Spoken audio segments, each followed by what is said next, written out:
Welcome, Ricky Rubio. We're open to questions. Starting in the back there.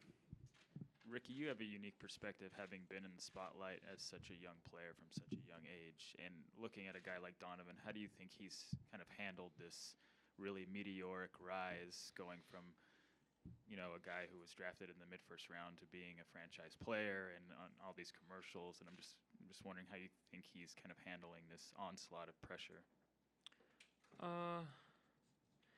I think really good. The good thing about him is he wants more and he's willing to do more. Sometimes he's too nice and he has to say yes to everything. He will learn when to say no. But I think the good thing about him is he's hungry and humble. And there's nobody else in this team that I would be more proud of having success because he deserves it. And when you have a leader like that, when you have a guy such a young age, but at the same time, I remember we won Game 4, and I didn't have a good shooting night. I said the plane is leaving at noon. I'm gonna get some shots up before I leave. Even I didn't feel like because my body needs rest, but I was like, let's get some shots up. And then I see Donovan already working out. It's like, he's special, and this is just one occasion. It's been multiple times where after a long road trip, I feel like I'm a hard worker, but he's a way harder worker than me. I came here to work on my thing back at night or whatever, and he's always here, and that says a lot about him willing to want more and want to be better. Ricky, you typically mild-mannered, man. You don't say a lot, but we saw throughout the playoffs, we saw that passion and fire inside of you. How motivated were you just to leave a good impression no matter what happens this offseason by just going out strong and going out blazing with the series that you had this series? I gave it all I had.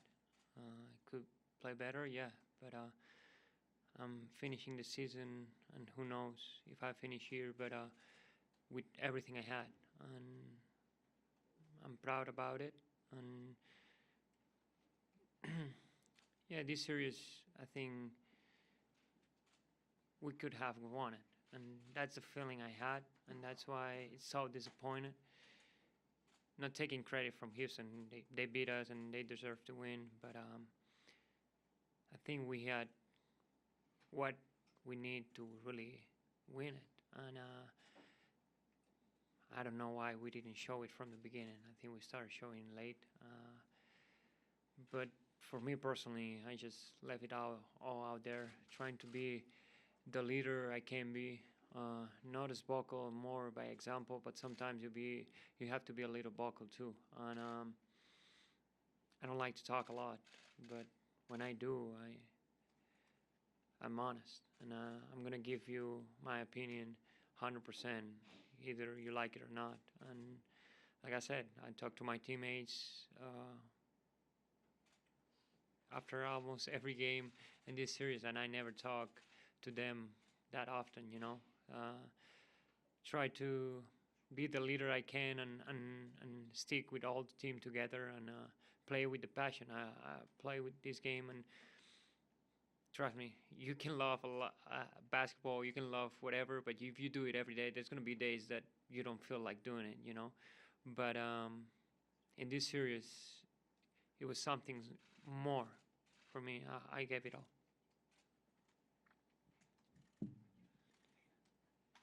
Ricky, you're a free agent now. What are your basketball plans and hopes going forward? Like I said, I'm honest, and yeah, during the season came out to my mind what I'm gonna do next year, right? But I learned that you can't be thinking of what's ahead until it happens. You don't live the present, and living in the past and in the future doesn't make you happy.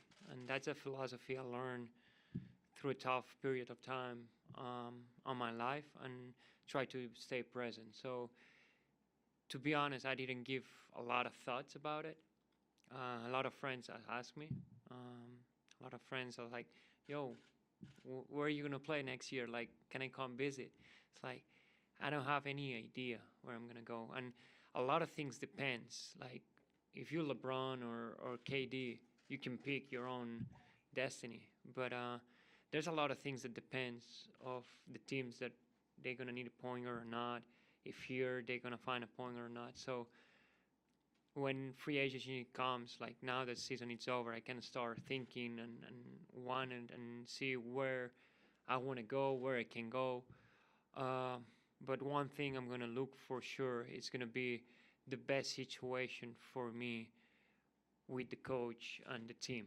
Uh, I think it got to a point that no matter what you have, if you're not happy, you can play basketball, but it's not what I want. I want to be happy, you know what I mean? So I'm gonna try to find the best situation for me to perform and to be happy. Ricky, Dennis expressed some disappointment that trade rumors leaked out near the trade deadline, and he said he had a conversation with you about it. Did that affect you in any way during the course of the season? Yeah, I'm not gonna lie. That fact, we're persons and we have feelings, and when your name is out there in the media and thinking like can be my last game, and coming from Europe, it's different. You know, you sign a contract and you don't leave until the contract is done. Here, you know how it works, and this is a business. You gotta accept it. You don't have to like it, but you gotta accept it. So you imagine you going to work and knowing that your name is out there, and it doesn't depend on you that you're gonna be here tomorrow. So it feels uncomfortable. But at the same time, like I said, and the same thing about free agency, until it doesn't happen, you can't really think about it. I had experience in Minnesota that a couple times they almost trade me too, and until it doesn't happen, it doesn't hit you. But it's true that it can affect in some type of way. I tried to stay as positive as I could and focus on the team and what we were doing here. But it's hard when you go and a player like me, like I play with heart, you know, and you go out there, you want to play with heart, but you don't know if tomorrow you're going to be here. So it's tough. I'm not going to lie. But at the same time, I think luckily it didn't happen, and I end up the season here with a good note, and I'm happy.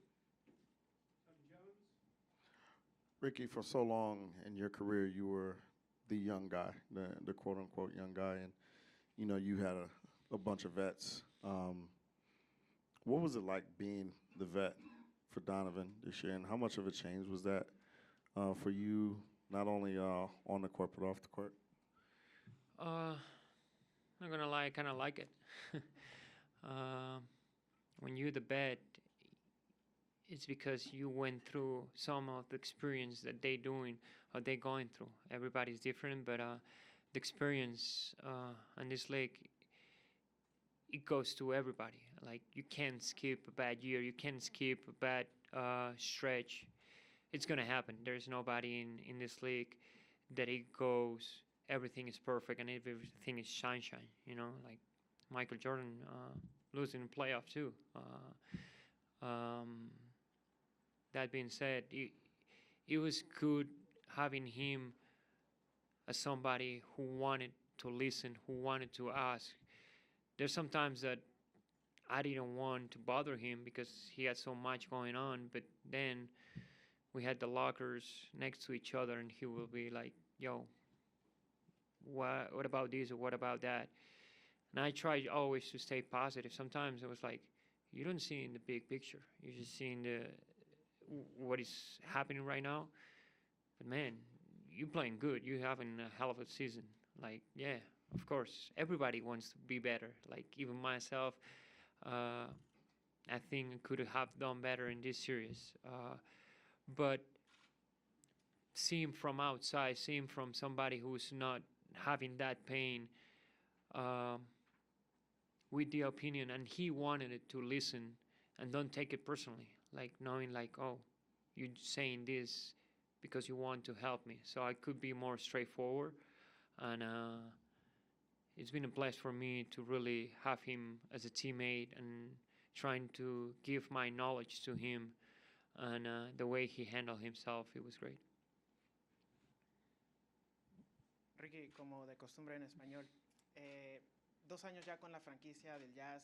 Te pregunto, ¿eres mejor jugador ahora que hace 2 años antes de llegar con este cuerpo técnico, con estos jugadores? ¿Me podrías dar un poquito tu análisis de estos 2 años? Sí, sin duda, mejor jugador y sobre todo mejor persona, yo creo. Me han enseñado muchísimo esta franquicia, desde baloncesto a no baloncesto, ¿no? Han cuidado todos los detalles. Pero hablando de baloncesto, creo que da un salto de calidad, da un salto de aprender muchísimo del baloncesto de un entrenador como es Quinn y de todos los jugadores, de un sistema diferente al que se juega, pero que a mí me va muy bien y que me gusta mucho. Y estoy muy contento, son 2 años excepcionales, 2 años que recordaré muchísimo, y no hemos podido acabar como queríamos, pero bueno, son 2 años de playoff muy buenos. Ricky, you played in a lot of meaningful basketball, internationally. The last 2 years with the Jazz was first time playing in the playoffs. How much do you feel these last 2 postseason years have made you a better player, with the Jazz? A ton. I think I learned a lot. Not just about basketball. I was saying, as a person too. This organization treat every detail and caring about everything, and that makes you realize that this is bigger than basketball. But in a basketball court, I learned a lot from Quinn to how he prepare the games, especially in playoff. It's been watching Mozart perform, like one of the best. For a freak like me who likes basketball and likes every detail, he was coming with a game plan, and you could tell like he spent a lot of hours thinking about that game plan and then executing. And then you go to the game and thinking like, damn, this is working. You know what I mean? I learned a lot, and I couldn't ask for more. It's just been amazing. I remember last year in the playoff, we lost the first game against Oklahoma. He come back with a game plan. It's like, you're giving me the medicine to really play basketball. It was amazing, and with that, of course, the playoff you see it more. During the season, you don't see it as often because you play a game and then 24 hours you play a different team with a different.